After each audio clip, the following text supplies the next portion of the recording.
ଏବେ ସବୁ କଥାରେ ଟଣା ଅଟରା ସବୁବେଲେ ଲାଗିଛି ଖବରର ଧାଡ଼ି। ତା ଭିତରେ ଭଲ ଓ ଜରୁରୀ ଖବର ବି ଅଛି, ଆଉ ବି ଅଛି ମିଛ ଚର୍ଚ୍ଚା। ସେ ଭିତରକୁ ଯିବା ନାହିଁ। ସତ ଓ ଯାହା ଯେମିତି ସେମିତି ଖବର ଆମର ଆଞ୍ଚଳିକ ସମ୍ବାଦର ସକାଳର ଖବର। ନମସ୍କାର, ଖବର ସହ ମୁଁ ଜ୍ୟୋତିସ୍ମିତା।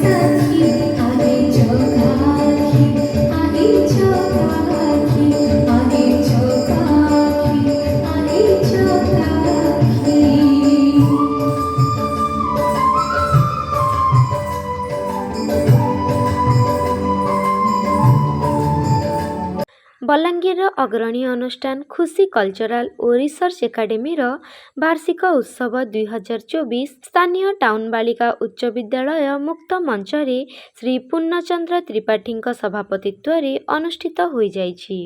ଏହି କାର୍ଯ୍ୟକ୍ରମରେ ବଲାଙ୍ଗୀର ବିଧାୟକ କଳିକେଶ ନାରାୟଣ ସିଂଦେଓ ମୁଖ୍ୟ ଅତିଥି ଭାବରେ ଯୋଗଦେଇ ବଲାଙ୍ଗୀରର ସମୃଦ୍ଧ କଳା ସଂସ୍କୃତି ଓ ପରମ୍ପରାକୁ ଆଗକୁ ନେବାରେ ବଲାଙ୍ଗୀରର ବିଭିନ୍ନ କଳାକାର ଅନୁଷ୍ଠାନର ଭୂମିକାକୁ ପ୍ରଶଂସା କରିବା ସହ ଆନୁଷ୍ଠାନିକ ବିକାଶରେ ତାଙ୍କର ସହଯୋଗ ସବୁବେଳେ ରହିବ ବୋଲି କହିଥିଲେ।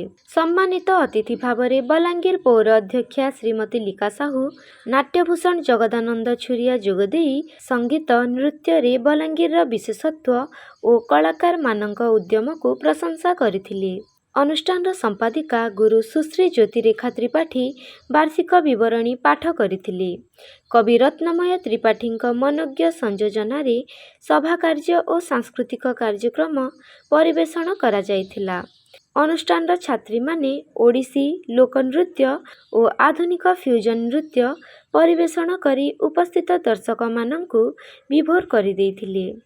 ଶେଷରେ ଦେବାଶିଷ ବାବୁ ଧନ୍ୟବାଦ ଅର୍ପଣ କରିଥିଲେ। ବଲାଙ୍ଗୀର ଭୀମଭୋଇ ମେଡିକାଲ କଲେଜରେ ପ୍ରଥମ ଥର ପାଇଁ ଅନୁଷ୍ଠିତ ହୋଇଛି ଜଗତର ନାଥ ଜଗନ୍ନାଥଙ୍କ ପବିତ୍ର ଘୋଷଯାତ୍ରା। ମହାବିଦ୍ୟାଳୟ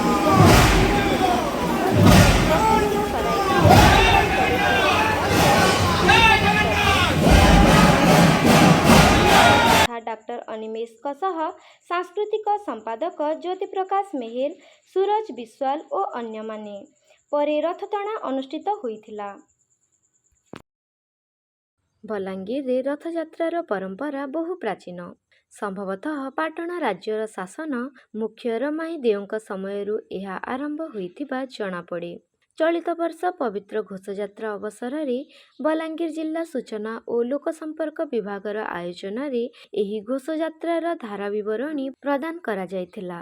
ସହରର ମୁଖ୍ୟ ରାସ୍ତାରେ ଥିବା ଆଶିଷ ପ୍ଲାଜାଠାରେ ସୂଚନା ଓ ଲୋକସମ୍ପର୍କ ବିଭାଗ ଅଧିକାରୀ ସରୋଜ କୁମାର ସାହୁଙ୍କ ପରିଚାଳନାରେ ଶିକ୍ଷାବିତ୍ ସନାତନ ଠାକୁର, କବି ମଧୁସୂଦନ ନାୟକ, ସାମ୍ବାଦିକ ସନ୍ଦୀପ କୁମାର କୁଅଁର, ଅଧ୍ୟାପିକା ପ୍ରବଚିକା ଏଲୋରା ମିଶ୍ର, କବି ବିଜୟ କୁମାର ତ୍ରିପାଠୀ ପ୍ରମୁଖ ବଲାଙ୍ଗୀରର ରଥଯାତ୍ରା ପରମ୍ପରା, ଜଗନ୍ନାଥ ତତ୍ତ୍ୱ, ଜଗନ୍ନାଥ ସଂସ୍କୃତି ସହ ବଲାଙ୍ଗୀରର ସମ୍ପର୍କରେ କହି ଧାରା ବିବରଣୀ ପ୍ରଦାନ କରିଥିଲେ।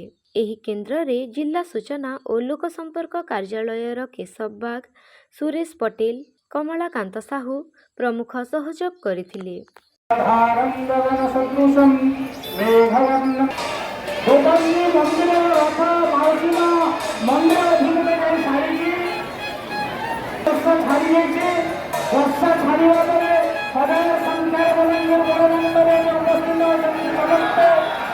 ଜଗନ୍ନାଥଙ୍କର ଆଶୀର୍ବାଦ ଭିକ୍ଷା କରିବା ପାଇଁ, ଜଗନ୍ନାଥଙ୍କୁ ଦର୍ଶନ କରିବା ପାଇଁ,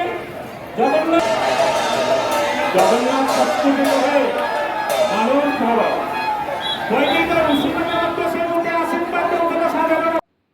ତେବେ କେମିତି ଲାଗିଲା ଆମ ସକାଳର ଖବର? ମତାମତ ନିଶ୍ଚୟ ଦେବେ। ଯଦି ଆପଣମାନଙ୍କୁ ଛୁଇଁ ପାରୁଛି ତେବେ ଲାଇକ୍ କରନ୍ତୁ, ସବସ୍କ୍ରାଇବ୍ କରନ୍ତୁ ଓ ବେଲ୍ ଆଇକନରେ କ୍ଲିକ୍ କରନ୍ତୁ। ଏଥର ଆମ ସକାଳର ଖବର ପହଞ୍ଚିଯିବ ଆପଣମାନଙ୍କ ପାଖରେ।